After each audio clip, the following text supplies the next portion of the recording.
He demoted me to the loading dock where I started 28 years ago. I owned 58% of every truck that rolled off his grandfather's assembly line. That's what Austin Parnell did on a Monday morning in November. Clear sky, cold enough to see your breath in the parking lot. The plant was humming the way it always does when the temperature drops. Something about the cold makes the machinery louder, like the building itself is working harder. He was sitting at the head of the conference table. The head. That chair had been his grandfather's for 50 years. Now Austin Parnell, 29 years old, 11 months into a job he designed for himself, was leaning back in it like he'd built the place. Behind him stood Janet Cooper from HR. Tablet clutched to her chest, eyes on the floor. Austin didn't stand when I walked in, didn't offer a handshake. He glanced at his Apple Watch, mid-sentence, the way he always did, like whatever you were saying was less important than whatever was on his wrist, and slid a printed newsletter across the table. I looked down at it. The headline read, "Lean Leadership, Returning Our Veterans to Their Roots." Below it, my name, my photo. A paragraph explaining that as part of Parnell Motor Works' Agile Transformation Initiative, I was being reassigned from Vice President of Supply Chain Operations to Floor Supervisor on the loading dock, effective immediately. The newsletter had already gone out, company-wide, every plant, every office, every inbox, before I'd been told. "This isn't personal, Clint," Austin said. He was looking past me, not at me, the way you look past furniture. "It's about lean leadership, fresh perspectives. We need people in roles that match their core competencies." Core competencies. I'd been running this company's supply chain for 13 years. I looked at the newsletter one more time. Looked at Austin, his manicured nails, his slim-fit suit that cost more than a floor worker's monthly take-home. The architectural part in his hair, every strand in place. Not a single one of them having ever been near a welding spark or a diesel exhaust vent. "I understand," I said. 2 words. I stood up, walked to the door, opened it, walked through. Click. "My name is Clint Harwood. I'm 55 years old. I've spent 28 years at Parnell Motor Works in Fort Wayne, Indiana, and until that Monday morning, I'd never once sat across a table from someone who thought sending me back to the loading dock was a promotion. I don't have a college degree. Never did. Started working factory floors at 18, a stamping plant in Anderson, then a transmission shop in Muncie. Joined Parnell at 27 on the loading dock, unloading pallets at $9.40 an hour. Dock 7. I can still tell you the number. I worked every station on that assembly line. Welding, chassis, electrical harness, paint, final inspection. If a truck rolls off the end of that line, I've touched every piece of it at some point in my life. Shift lead at 31, floor supervisor at 34, logistics manager at 38, director of operations at 42, vice president of supply chain operations at 47. The only executive in Parnell Motor Works history promoted from the production line to the C-suite. I don't say that to brag. I say it because it took 20 years, and every single one of those promotions was earned on a floor that smells like brake dust and diesel exhaust, not in a classroom that smells like dry erase markers and ambition. 28 years. I know every vendor, every logistics route, every parts supplier from here to Juarez. I know which axle housings come from which foundry and which ones crack under load if the alloy mix is off by 0.1%. I know the serial number of the first truck I watched roll off the line in 1997, And I know the name of the driver who took it to its first dealer in Terre Haute. I read financial filings the way floor workers read schematics, line by line, missing nothing. Let me tell you what 28 years at the same company costs you. My son Tyler's first Little League game was on a Thursday evening in May of 2007. He was 7. He'd been talking about it for weeks, his uniform, his glove, where I'd sit in the bleachers. I told him I'd be there. At 3:15 that afternoon, a shipment of 4,200 axle housings got routed to the wrong plant, Michigan instead of Indiana. 14 assembly stations went idle. I spent the next 6 hours on the phone rerouting trucks, negotiating emergency freight, calling foremen I'd known for a decade to hold their lines until I could get the parts there. Tyler went 0 for 3. Maggie told me about it when I got home at 11. He was already asleep. His glove was on the kitchen table, right where he'd left it before the game, so I'd see it when I walked in. I saw it. Christmas of 2014. An ice storm shut down a 69 and half the state highway system.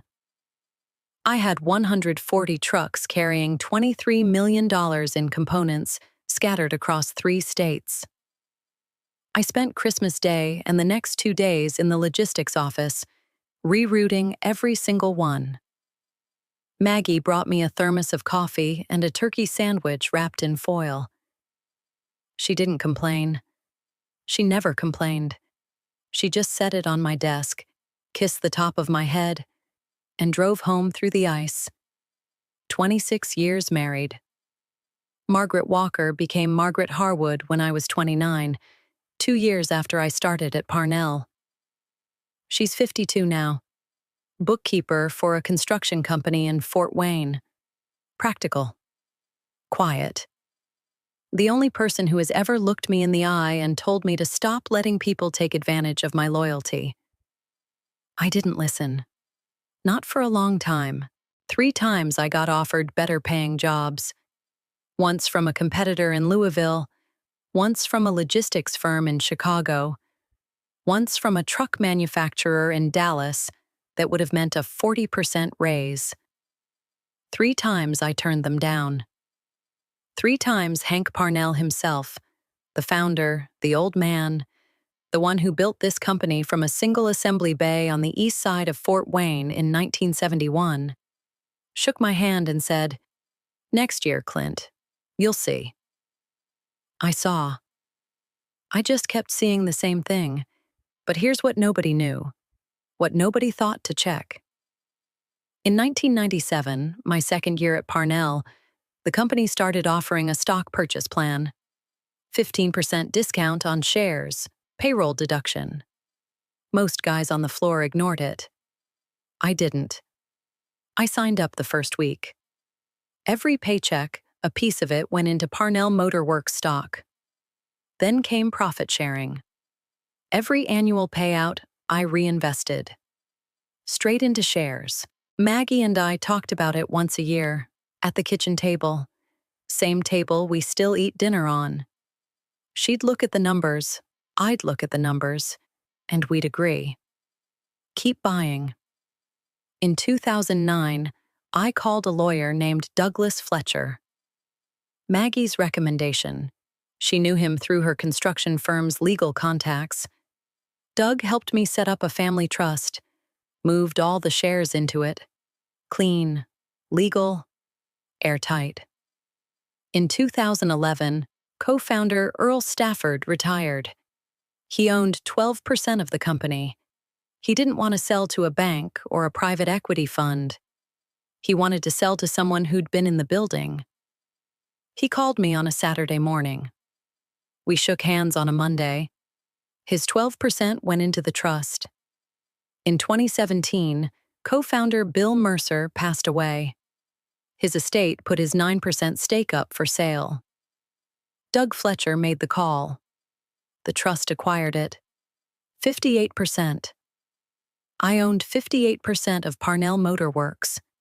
a $3.6 billion commercial truck manufacturer, held in a family trust that Doug Fletcher had maintained, documented, and kept current for 18 years. Every purchase logged, every transfer filed with the company's registrar. Nobody audited the shareholder registry after 2017. Why would they? The Parnell family assumed they still held controlling interest. They didn't. I kept a spiral-bound composition notebook in the bottom drawer of my desk, under a folder of old performance reviews. Coffee-stained cover. Every share purchase since 1997, logged in blue ballpoint. Dates, amounts, running totals. The handwriting doesn't change across 28 years. The math doesn't lie. After I walked out of that conference room on Monday, I went to my truck. Row C, third from the end. Same spot for 28 years. Engine off. Window cracked. I could see the loading dock from there. Dock 7, where I unloaded my first pallet in 1996. I pulled out my phone and called Douglas Fletcher. He picked up on the second ring. He always does. Doug, it's Clint. What happened? I told him. The newsletter, the reassignment, the phrase lean leadership, the fact that it had gone out company-wide before I was even called into the room. Doug was quiet for exactly 4 seconds. Then he said, "You don't need a case, Clint. You own the company. Literally. File and we halt every executive action he's made since breakfast." I sat with that for a long time. The plant hummed through the closed window. Second shift was clocking in. I watched a forklift move across the loading dock, the same dock Austin Parnell had just assigned me to, like it was a punishment. "File it," I said. I drove home in the cold. Clear November sky going dark early, the way it does in northern Indiana. Flat country, the cornfield stubbled and frozen along the access road, the plant shrinking in my rearview mirror, lit up for second shift like it always is. Like it's been every night for 28 years. I pulled into the driveway. Colt was at the door before I got my key out. 7 years old, that blue heeler, and he still moves like he's 2. Tyler named him when the dog was a puppy. Colt pressed his nose against my hand and followed me inside, nails clicking on the hardwood. Maggie was at the kitchen table, reading glasses on, calculator out, the same yellow legal pad she uses for the construction firm's books. She looked up when I walked in.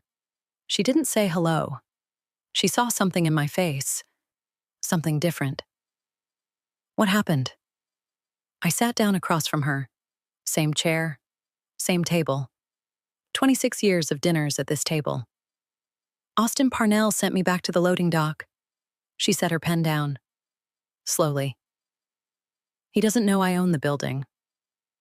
If you've ever been told you're not executive material by someone who couldn't run a loading dock for 5 minutes, hit that like button and subscribe. Monday evening, Austin Parnell posted on LinkedIn. I know because Ray Campbell screenshot it and texted it to me at 9:47 p.m. Ray's 54, plant foreman, 25 years at Parnell. Started 3 years after me. He stayed on the floor. I climbed. We still eat lunch together in the plant cafeteria every Thursday. He was standing in the back of the room when Austin read me the newsletter that morning. Didn't say a word. Didn't have to. I saw his face. The LinkedIn post read, "Day 1 of lean leadership at Parnell Motorworks. Tough decisions, bold future. Hashtag generational innovation, hashtag lean leadership." 47 likes. 12 comments. Most of them from Kellogg classmates. One of them said, "King move, Austin." Another said, "This is what generational leadership looks like." Generational leadership. His grandfather built a $3.6 billion company from a single assembly bay with his own hands, and his grandson thinks posting on LinkedIn is leadership. But that wasn't the worst of it. Ray texted me again Tuesday morning, 7:15 a.m. He'd been walking past Austin's new office, my office, the one I'd sat in for 8 years, and heard Austin on the phone. Door open, speaker on, talking to a Kellogg classmate like he was catching up over brunch. The old guy practically thanked me, Austin said. Ray stopped in the hallway. These floor guys, they don't know what to do with a corner office anyway. He'll be happier down there. Trust me, it's a mercy. A mercy. 28 years. 312 vendors I manage by name. A supply chain that moves $2.1 billion in components across 4 countries. And this kid, this 29-year-old kid, who completed an 11-month rotational program where each stop lasted 5 weeks, never long enough to learn where the bathroom was, called sending me back to the loading dock a mercy. Ray's text was 2 words. "You okay?" I typed back, "I will be." By then, Austin had already moved into my office. Ray told me about that too. New furniture ordered. The old oak desk I'd used for 8 years was in the hallway, waiting for someone from facilities to haul it to storage. Austin's Kellogg diploma was on the wall by noon Monday. His Northwestern undergraduate degree next to it. A company-wide email went out at 4:30 p.m. about exciting restructuring and a bold new chapter in operational excellence. He ordered a standing desk, glass top, cost $3,400. I know because the purchase order went through a procurement system I designed. He had a sign made for the parking spot closest to the executive entrance. It used to be unmarked. Nobody claimed it because nobody needed to. Now it said reserved. COO in white block letters, and his pearl white Porsche Cayenne sat in it every morning, dealer plate still on, like the car and the title and the parking spot all arrived at the same time. None of it mattered, because at 8:12 a.m. on Tuesday morning, while Austin was arranging his diplomas and ordering furniture with company money, Douglas Fletcher walked into the Allen County Superior Court and filed an emergency shareholder injunction. Doug's 58, 18 years as my personal attorney. He'd been ready for something like this for longer than Austin had been alive. The filing was 9 pages. Clean, precise, no wasted words. Doug writes the way I read, line by line. The injunction cited Section 17.2 of Parnell Motor Works corporate bylaws. The section states that any executive personnel action affecting senior officers who hold equity positions exceeding 5% requires prior board approval. Austin Parnell, acting unilaterally as COO, had demoted the company's vice president of supply chain operations, a position held by a shareholder controlling 58% of outstanding voting shares, without consulting a single member of the board of directors. The filing named the demotion as an unauthorized executive action. It named Austin Parnell personally. It requested immediate judicial review and a freeze on all executive actions taken by non-majority holders pending a full board vote. Certified copies were served simultaneously to Parnell Motor Works registered agent and directly to Diane Mitchell, General Counsel. Hand-delivered. Signed receipt required. 8:47 a.m. Diane Mitchell opened the envelope at her desk. I know the exact time because it was stamped on the service confirmation Doug received 40 minutes later. Diane's 48. Competent. Professional. She'd been general counsel for 6 years and never had reason to audit the shareholder registry because nobody, not Diane, not the board, not Hank Parnell himself, ever imagined that the majority owner of Parnell Motor Works might be someone other than a Parnell. She read the injunction. Her first reaction, I'm told, was confusion. She assumed it was a nuisance filing, some disgruntled ex-employee's lawyer throwing paper at the wall. Then she read the ownership claim. 58%. She pulled up the shareholder registry on her screen. Last updated, 2017. 7 years ago, when Bill Mercer's estate sold its shares. She hadn't looked at it since because there was no reason to look. The Parnell family owned the company. Everyone knew that. Everyone was wrong. Diane picked up her phone and called the trust company that administered the Harwood Family Trust. She identified herself, asked for a current ownership summary for Parnell Motor Works shares held under Clint Harwood's trust. The trust officer read back the number. 58% of outstanding voting shares, accumulated between 1997 and 2017 through stock purchase plan contributions, profit-sharing reinvestments, and direct acquisitions from 2 retired co-founders. All transfers properly filed, all documentation current. Diane's hands went still on the phone. She didn't hang up right away.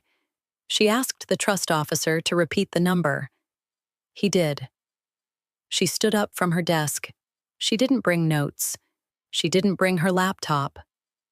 She walked down the hall to Austin's office, my office, 24 hours ago, where Austin Parnell was behind the new glass-topped standing desk, a framed diploma in one hand and a picture hook in the other, deciding where to hang his credentials on a wall that still had the faded rectangle where my old team photo used to be. "Austin," Diane said from the doorway, "we have a problem, a significant one." He didn't turn around. He held the diploma against the wall, eyeballing the height. "Can it wait? I'm in the middle of something." "No, it can't." Something in her voice made him turn around. Clint Harwood's family trust holds 58% of this company's voting shares, Diane said. "You demoted the majority owner without board approval. We are in breach of Section 17.2 of our own bylaws. The court has frozen every executive action you've taken since Monday morning." Austin's hand stopped on the diploma frame. He didn't set it down. He just held it there, against the wall, like his arm forgot what it was doing. "That's not possible," he said. "I just confirmed it with the trust company. He's a floor supervisor.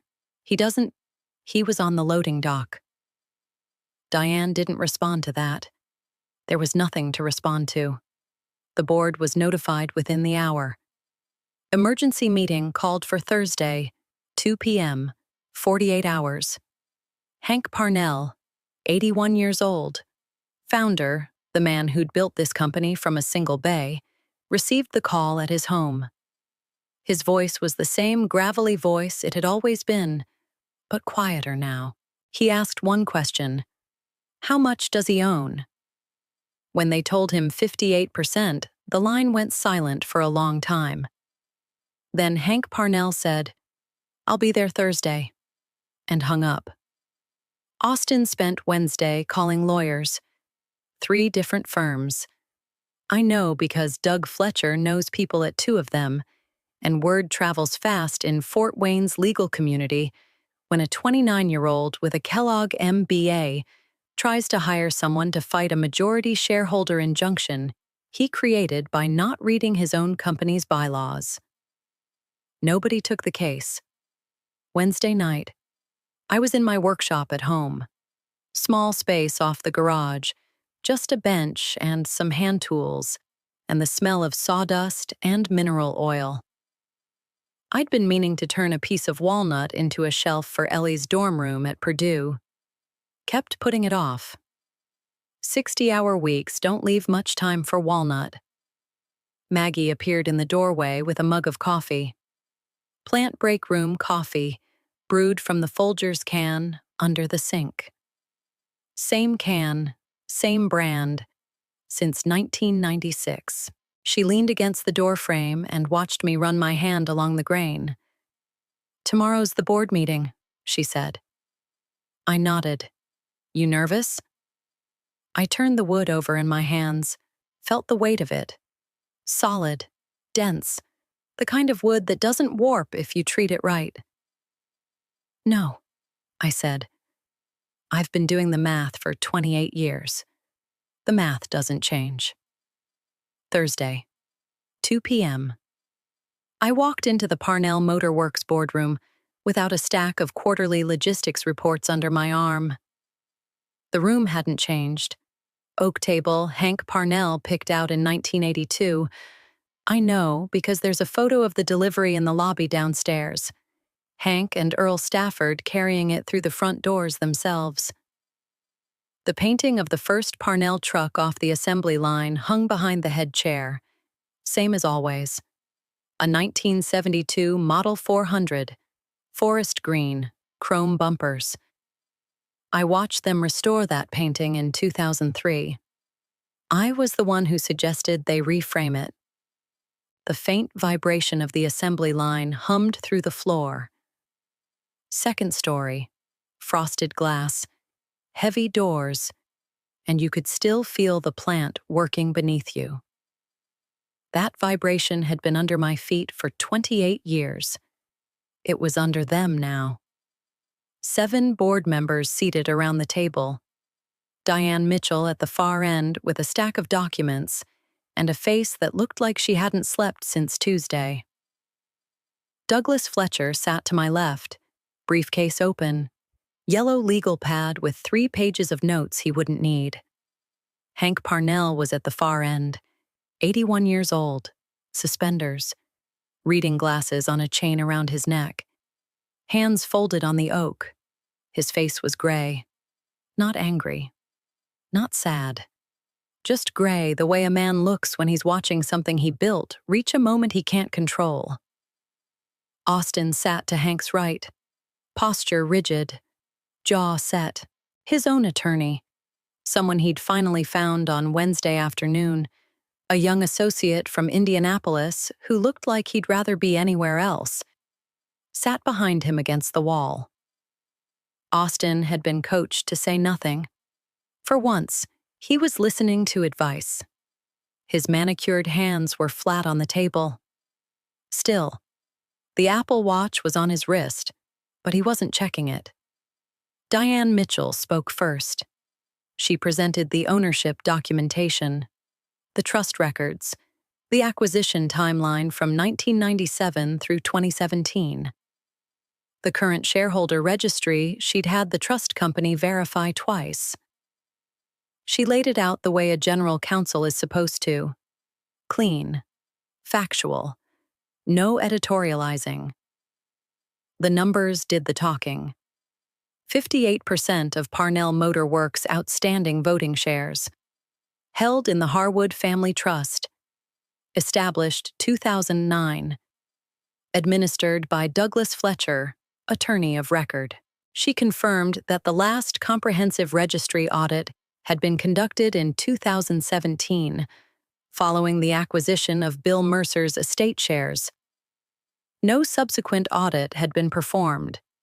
The current leadership had operated under the assumption that the Parnell family retained majority control. That assumption was incorrect. She confirmed that Austin Parnell's demotion of the company's vice president of supply chain operations, a senior officer holding an equity position exceeding 5%, had been executed without prior board approval, in violation of Section 17.2 of the corporate bylaws. When she finished, the room was quiet. The kind of quiet where you can hear the ventilation system and the distant pneumatic rhythm of the assembly floor 2 stories below. The board chair, a man named Walter Gaines, who'd been on the board for 14 years, turned to me. "Mr. Harwood, Would you like to address the board? I stood up. I didn't bring notes. I didn't need them. I'd been carrying these numbers in my head longer than most people in this room had been associated with this company. In 1996, I started on the loading dock, I said. Dock 7, $9.40 an hour. The next year, this company offered a stock purchase plan with a 15% discount. I signed up the first week. Every paycheck, a piece of it went into Parnell Motor Works stock. I kept my voice level. Same volume you'd use to explain a logistics route to a new hire. Profit sharing came next. Every annual payout, reinvested. In 2009, I established a family trust with the help of my attorney, Douglas Fletcher, and moved the shares into it. In 2011, Earl Stafford retired and sold me his 12% stake because he wanted it held by someone who'd been in the building. In 2017, Bill Mercer's estate sold its 9%. My trust acquired it. I looked around the table. 7 faces. Some I'd known for a decade. Some I'd briefed in this very room 100 times. 58%. Accumulated over 28 years through every program this company ever offered, plus 2 direct purchases from founders who trusted me with their legacy. Every share documented. Every transfer filed. Every dollar accounted for in a notebook I've kept in my desk since 1997. I paused. Let the silence hold. Monday morning, your COO demoted the majority shareholder of this company without consulting this board. He published it in a newsletter. He called it a mercy. Austin's jaw tightened. His attorney put a hand on his arm. Austin didn't move. I've been patient for 28 years. I'm done being patient. I sat down. Walter Gaines looked at the board. He didn't need to explain what was happening. Everyone in the room had read the filing. Everyone had seen the numbers.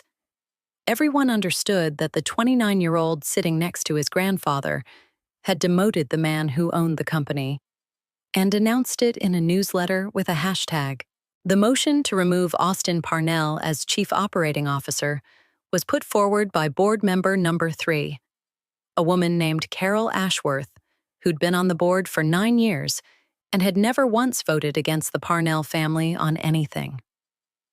The vote was called. 7 in favor. 0 opposed. Hank Parnell abstained. He didn't look up. His hands stayed folded on the oak. The reading glasses hung still on their chain. A second motion was put forward. To appoint Clint Harwood as Chief Executive Officer of Parnell Motor Works, effective immediately. 7 in favor. 0 opposed. Hank abstained again. The room was silent for 3 seconds. Then Walter Gaines said, "The motions carry. Mr. Harwood, the chair is yours." I stood, walked to the head of the table. The painting of the 1972 Model 400 hung behind me. I could feel the assembly line through the soles of my boots. I sat down. Austin stood without a word. His attorney followed him out. The door clicked shut, the same sound it made on Monday when I walked out of the conference room. Same door. Different man leaving. Austin Parnell was terminated for cause. No severance. His unauthorized demotion of a majority shareholder had exposed the company to governance liability that 3 separate law firms confirmed in writing. Within 6 weeks, minority shareholders filed a collective suit against Austin personally for $83 million in damages stemming from the unauthorized action and the resulting corporate crisis. Hank Parnell retired from the board permanently in January. He was replaced by a director of my choosing, a woman named Janet Brennan, former CFO of a heavy equipment manufacturer in Ohio, who understood manufacturing the way you understand it when you've spent 30 years inside it. Hank sent me a handwritten letter. 2 sentences on a piece of stationery with the Parnell logo at the top. You were always the one running this place. I'm sorry I didn't say it sooner. I kept it, filed it in the bottom drawer, next to the composition notebook. I issued a $68 million special dividend in February.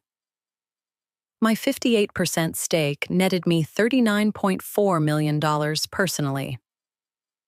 I announced a $1.2 billion expansion into electric commercial vehicles, partnerships with 2 battery suppliers, and a federal fleet contract that had been sitting on my desk for 4 months, waiting for someone to sign it who understood what it meant.